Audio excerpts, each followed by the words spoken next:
છોટાઉદેપુર તાલુકામાં 1000થી વધુ ખેડૂતોને 500 રૂપિયા ભરાવી ખાતર બિયારણ અને દવાની કીટ આપવાની યોજના અમલમાં મૂકવામાં આવી છે, જેમાંથી હવે આ ખેડૂતોને મકાઈનું બિયારણ પણ કીટની સાથે આપવામાં આવ્યું હતું। જેમાં છોટાઉદેપુર તાલુકાના પાઘરવાંટના ખેડૂતોને જે મકાઈ બિયારણ આપવામાં આવ્યું હતું તે મકાઈના બિયારણની થેલી ખોલતા મકાઈ સડેલી નીકળી હતી। હલકી કક્ષાનું ગુણવત્તાવાળું આ બિયારણ હોવાની સરકારની કીટ જે છે તેને લઈ ખેડૂતોને પધરાવી દેતા હવે ખેડૂતોએ સરકારને જગાડવા માટે સૂત્રોચ્ચાર કર્યા છે। ખેડૂતોનો આક્ષેપ છે કે એક તરફ કમોસમી વરસાદમાં ડાંગરના પાકમાં ભારે નુકસાન થયું તો બીજી તરફ સરકાર દ્વારા જે કીટ આપવામાં આવી રહી છે તે કીટમાં મકાઈનું બિયારણ હલકી કક્ષાનું છે, જેનું વાવેતર કરતા ખેતરમાં મકાઈ પણ ઉગે તેમ નથી।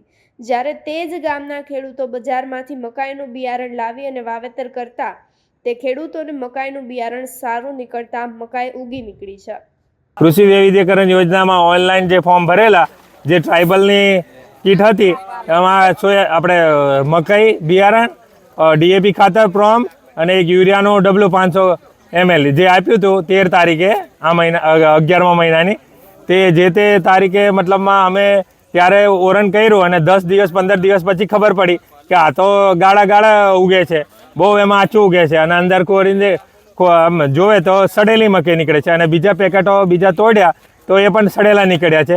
એટલે અમારે સરકારને એક જ વિનંતી છે કે આવું ખરાબ બિયારણ આદિવાસી ખેડૂતોને નહીં આપે અને છોટાઉદેપુર વિસ્તાર એ પછાત વિસ્તાર કહેવાય એટલે આવું તો નહીં જ થવું જોઈએ, પણ ખરેખર આ બહુ અન્યાય છે ખેડૂતોને। હવે અમે ઓયરી ઉગી નહીં, હવે અમારે બિયારણ સરકાર આવેલી તો અમે લાવ્યા 500 રૂપિયા ફરી, તો અમારે મહેનતજી ખાતરજી અને આ સરકારે આવી હળેલી આવેલી એટલે અમારે આ જમીન આ ખેતર પડી રહ્યું, પાછી અમે નવેસરથી પાછી ખેતી કરવા એટલે એટલી 35 થાય કાકા તારી બાજુમાં હારી મકાઈ છે અને અમારા ભાઈને છે એ પ્રાઇવેટ દુકાનેથી લાવ્યા અને લાવીને ઓયરી તે કમ્પ્લીટમાં કેવું કે એક જ દિવસે મેં દોરેલી અને આ બધી એક જ દાડે મેં ઓર્યા લીધી, તો એ પ્રાઇવેટ કમ્પ્લીટ ઉગી જઈને આ કેમ સરકાર આવી કરે એમ? આવું નહીં કરવા જોઈએ, લોકોને ગરીબોને શું કા કરો? સરકાર ક્ષેત્રે તો 500 રૂપિયા ફરીને અમે લાવ્યા, મફત નહીં લાવ્યા, સરકારના જે નિયમ પ્રમાણે આપણે લાવ્યા। હવે આપણને ઠગે તો પછી ખેડૂતોને કેવી રીતે આગળ થાય? નહીં થાય ને। નકલી બિયારણ આપવાનું બંધ કરો, ખેડૂતને છેતરવાનું બંધ કરો। ભાજપ સરકાર હાય હાય, ભાજપ સરકાર હાય હાય, ભાજપ સરકાર હાય હાય, ભાજપ સરકાર હાય હાય। નકલી બિયારણ આપવાનું બંધ કરો, નકલી બિયારણ આપવાનું બંધ કરો। આ કૃષિ વૈવિધ્યકરણ નામની યોજના સરકારની છે, ગુજરાત સરકારની, અને એ યોજના હેઠળ આદિવાસી ખેડૂતોને ટ્રાઇબલ સપ્લાયર દ્વારા બિયારણ આપવામાં આવ્યું, બિયારણની કીટ આપવામાં આવી 90% સહાય। ખેડૂતોએ કીટના 500 રૂપિયા ભર્યા અને એ જે બિયારણ આપ્યું અત્યાર સુધી 1000 જેટલા ખેડૂતોના બિયારણ વેચ્યું છે, એ બિયારણ ઉગતું નથી। અહીંયા ક્યાંક કોઈ દાણો ઉગ્યો છે, નહીં તો નથી ઉગ્યું। મતલબ કે આ ઓરવામાં એમની ખેતી તો બગડી જ છે, એમની મહેનત ગઈ છે, બીજો ખર્ચ ગયો છે, પાણીનો ખર્ચ ગયો છે અને સિઝન બગડી છે। તો આ ખોટા બિયારણના કારણે આ પ્રકારનો જે માર ખેડૂતોને પડ્યો ભયંકર છે।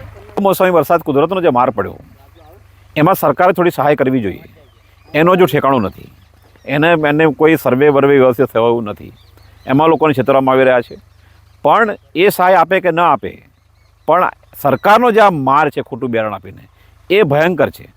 અને પહેલાંમાં તો કેટલાકનું બગડ્યું છે, ઘણું બગડ્યું છે, પણ આમાં એક્ઝેક્ટ છોટાઉદેપુરના 1000 ખેડૂતોને ખોટું બિયારણ આપીને એમને માર પાડવામાં આવ્યો છે, એમની સિઝન ગઈ છે, એમની મહેનત ગઈ છે। બાજુના ખેતરમાં જે છે એ પ્રાઇવેટ દુકાનથી ખેડૂત બિયારણ લાવ્યો છે અને એ નાખ્યું છે, એ સરસ ઉગ્યું છે અને સરકારે જે આપ્યું છે એક જ દિવસનું, એ આ પ્રકારની હાલત છે। ક્યાંક કોઈ ઉગ્યું છે ને જે ઉગ્યું તે બિલકુલ માંદું છે, ખરાબ છે અને ઉગ્યું જ નથી।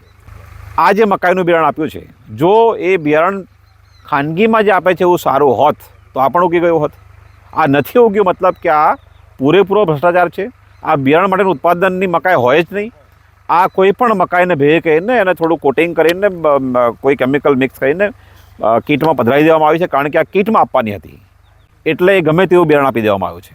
આ નર્યો ભ્રષ્ટાચાર છે.